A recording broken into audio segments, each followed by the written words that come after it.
السلام عليكم ورحمة الله وبركاته।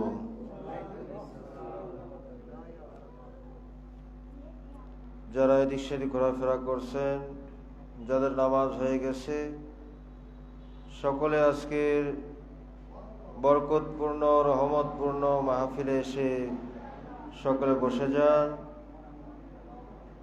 এদিক সেদিক ঘোরাফেরা না করে বরকতপূর্ণ মাহফিলে এসে বরকত হাসিল করার জন্য চেষ্টা করুন ইনশাআল্লাহ। আলহামদুলিল্লাহ নাহমাদুহু ওয়া নাস্তাঈনুহু ওয়া নাস্তাগফিরুহু ওয়া নাউযু বিল্লাহি মিন শুরুরি আনফুসিনা ওয়া মিন সাইয়্যাতি আ'মালিনা। من يهده الله فلا مضل له ومن يضلله فلا هادي له، ونشهد أن لا إله إلا الله، ونشهد أن سيدنا ونبينا وشفيعنا وحبيب طبيبنا ومولانا محمدا عبده ورسوله الذي أرسله بالحق بشيرا ونذيرا وداعيا إلى الله بإذنه وسراجا منيرا.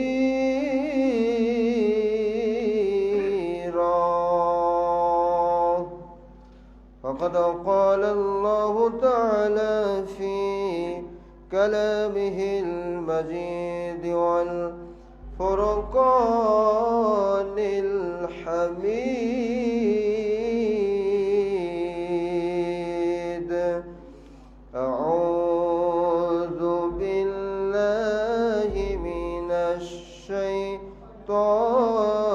الرجيم. بسم الله الرحمن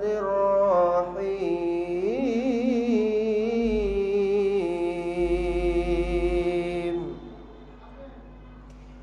سبحان الذي أسرى بعبده ليلا من المسجد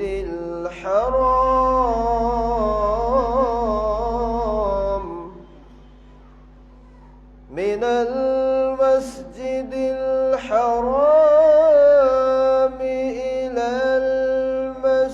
المسجد الأقصى الذي باركنا حوله لنريه من آياتنا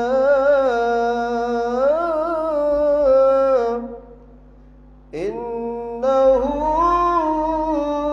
هو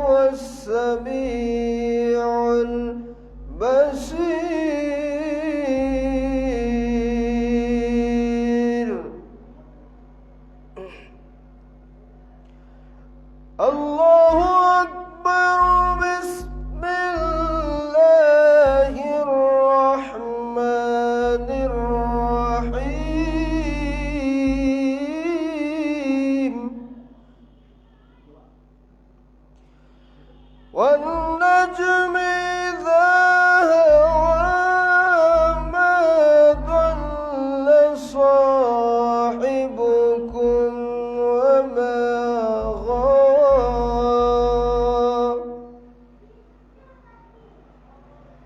وما ينطق عن الهوى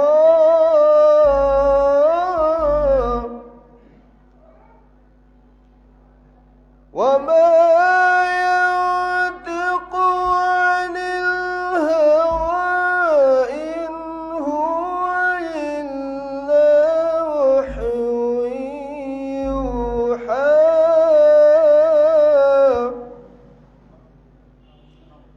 علمه شديد القوى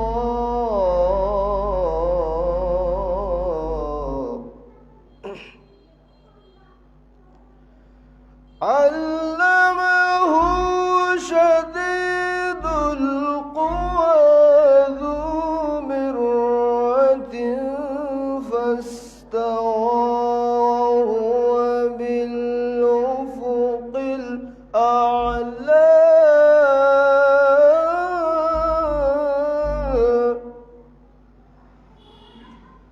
ثم دنا فتدلى فكان قاب قوسين أو أدنى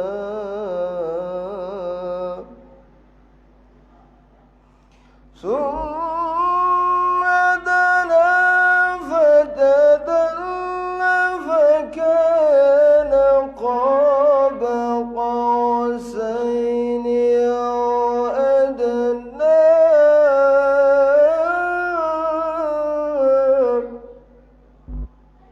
فأوحى إلى عبده ما أوحى فأوحى إلى عبده ما أوحى صدق الله العظيم. فقد قال الله تعالى في شان حبيبه ومحبوبه مخبرا وآمرا إن الله وملائكته يصلون على النبي يا أيها الذين آمنوا صلوا عليه وسلموا تسليما اللهم صل على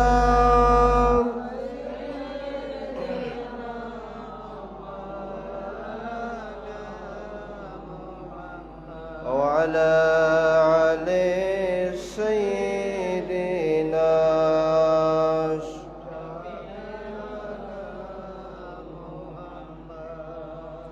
قوة قاسم اربستقبل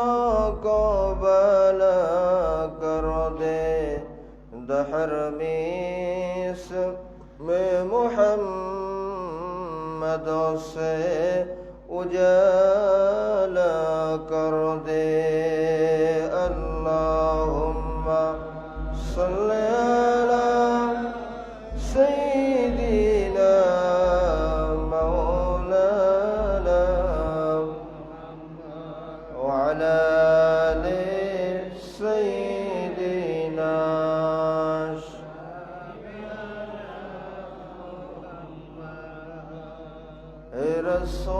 রসূল তোমারি জন্য মন কাঁদে আখি কাঁদে ভুবন কাঁদে শুধু বেদনা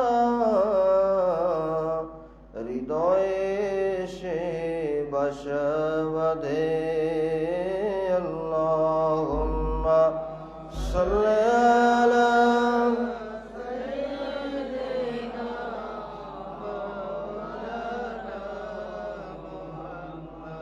وعلى آل سيدنا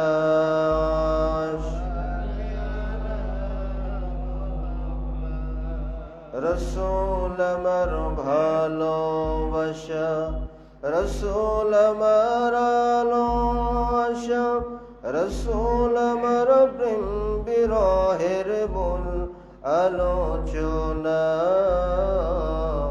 রসুল আমার কাজে কর্মের অনুপ্রেরণা আল্লাহুম্মা সাল্লি আলা সাইয়্যিদিনা মাওলানা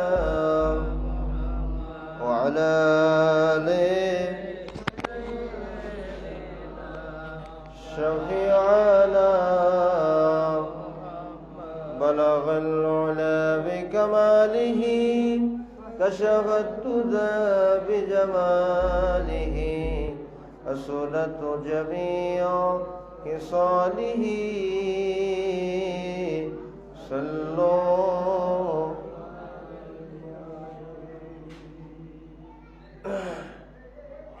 আল্লাহ পাকের দরবারে কালিমাতুশ শুকর আদায় করছি যে মহান রব্বুল আলামিন আমাদেরকে প্রায় 1 বছর পর আল্লাহ পাক মাহে রজবে আল্লাহ রাব্বুল আলামিন দুনিয়ার মধ্য থেকে অনেক মানুষের মধ্য থেকে বাছাই করে ভালোবেসে রহমতের রশি লাগায়া আমাদেরকে আজকের শবে মেরাজ লাইলাতুল মেরাজের রজনীতে এশারের নামাজ আদায়ের পর আমাদেরকে বরকতপূর্ণ মাহফিলে বসার মতো তৌফিক দান করেছেন। সে রব্বুল আলামিনের দরবারে জবান খুলে হৃদয় নিংড়ানো ভালোবাসা নিয়ে কালিমাতুশ শুকর আদায় করছি। বলুন আলহামদুলিল্লাহ, জোরে বলুন না আলহামদুলিল্লাহ।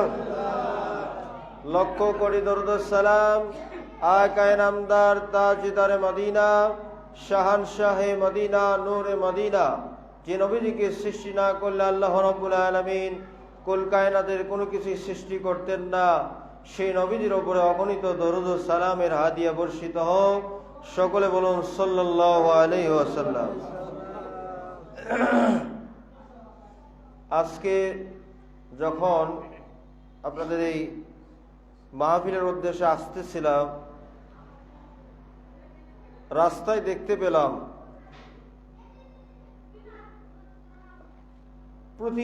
প্রতিদিন প্রায় দেখা যায়, আপনারা খেয়াল করবেন, সন্ধ্যা ঘনিয়ে আসার আগ থেকে বাদ আসর থেকে প্রায় বাদ আসর থেকে রাত্রি গভীর হওয়া পর্যন্ত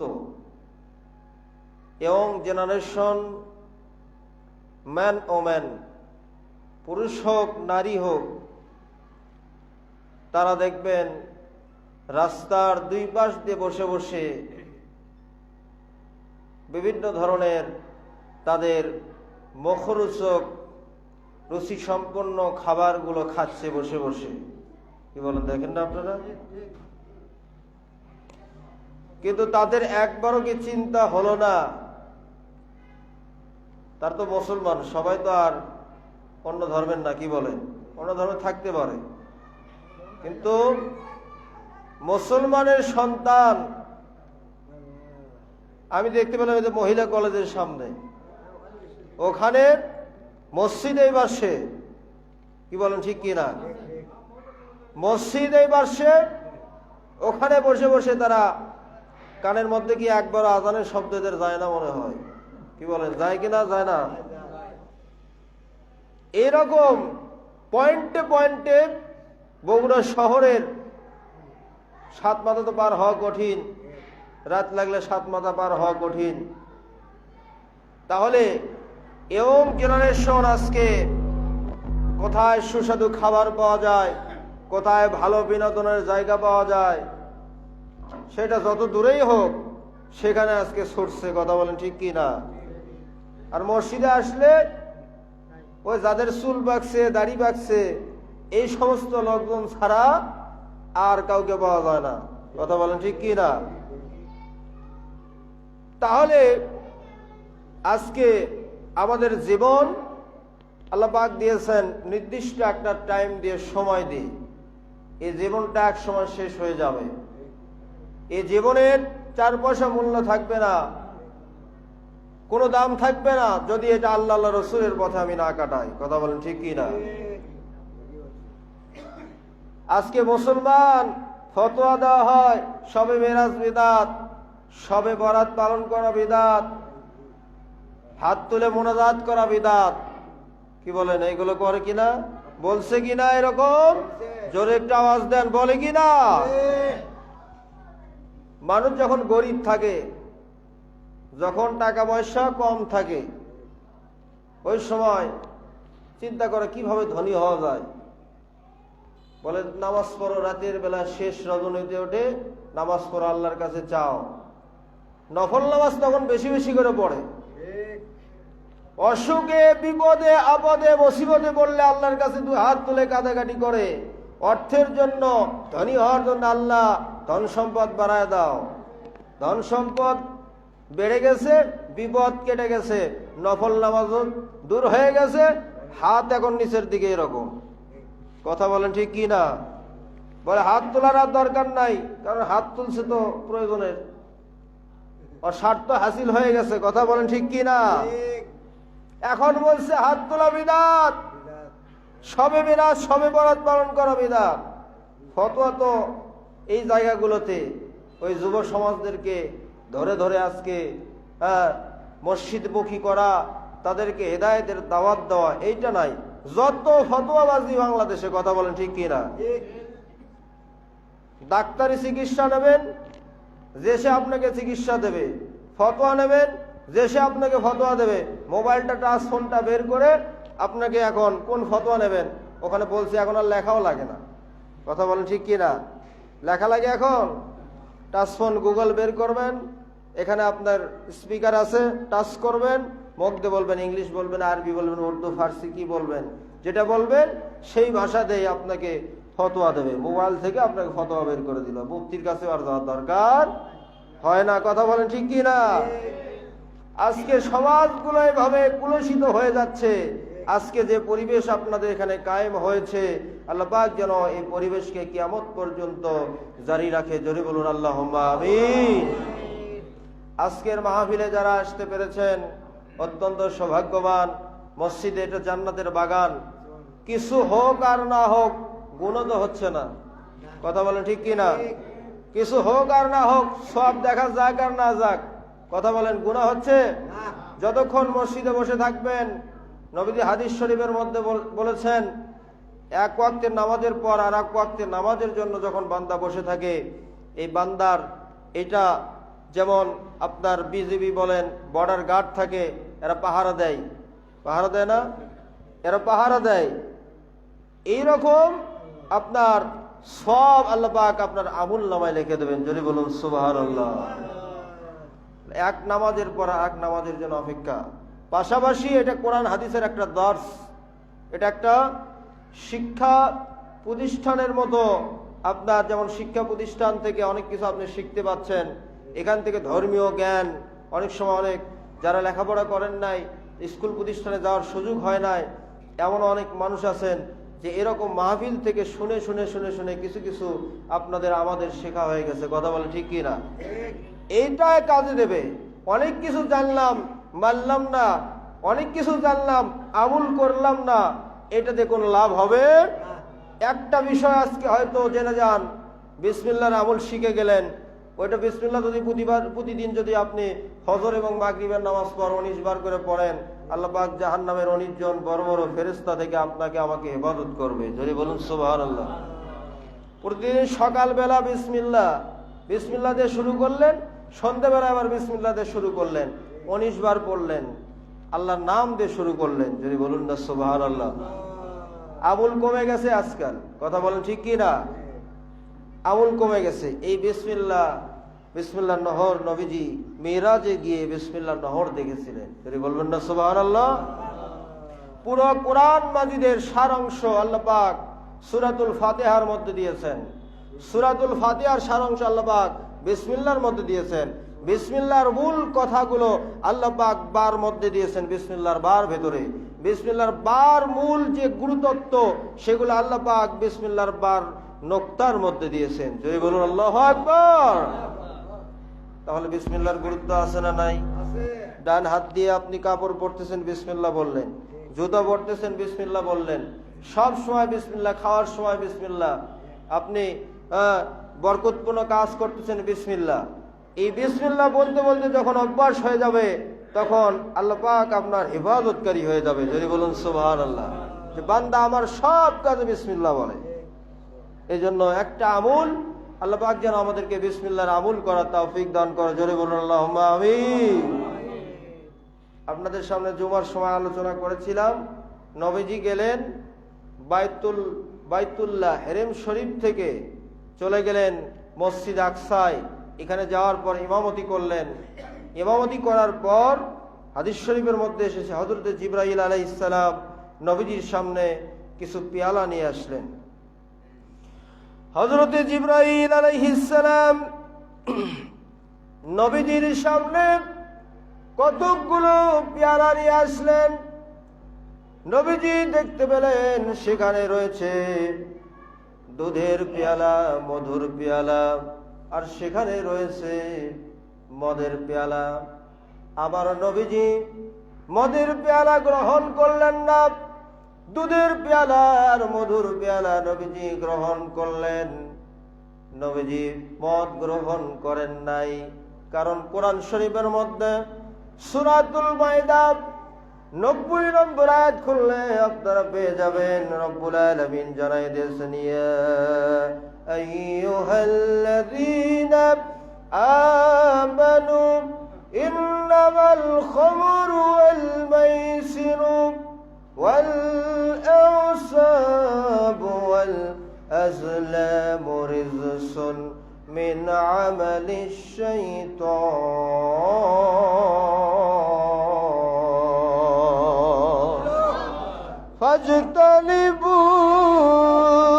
ফাজতানিবুহু লাআল্লাকুম তুফলিহুন।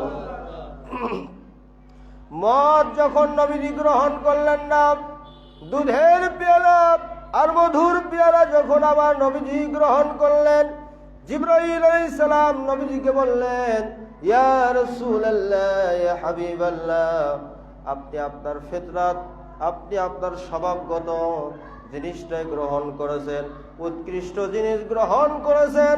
আর যদি আপনি মদের পেয়ালা গ্রহণ করতেন তাহলে আপনার উম্মতেরা পথভ্রষ্ট হয়ে যেত। নবীজি মদের পেয়ালা গ্রহণ করেন নাই, কারণ সূরাতুল মাইদার 90 নম্বর আয়াতের মধ্যে আল্লাহ রাব্বুল আলামিন জানাই দিয়েছেন, ইয়া আইয়ুহাল্লাযীনা আমানু, হে বান্দাগণ, ইন্নামাল খামরু, নিশ্চয় মদ, ওয়াল মাইসিরু, জুয়া, ওয়াল আনসাবু, মূর্তি পূজা, ওয়াল আজলামু, লটারি, রিজসুন মিন আমালিশ শাইতান, এইগুলো সবগুলো হলো শয়তানের কাজ। কথা বলেন ঠিক কি না? এইগুলো সবগুলো হচ্ছে শয়তানের কাজ। তো নবীজি মদ গ্রহণ করেন নাই উম্মতের জন্য। নবীজি আবার উম্মত যেন পথভ্রষ্ট না হয়, দিশাহারা না হয়, এই জন্য নবীজি গ্রহণ করেছেন দুধ আর মধুর পেয়ালা।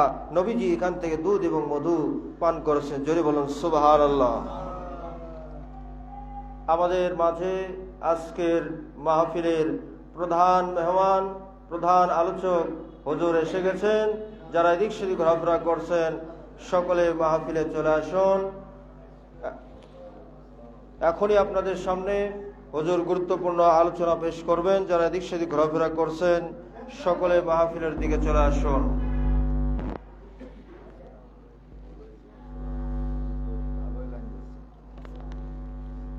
সালাম।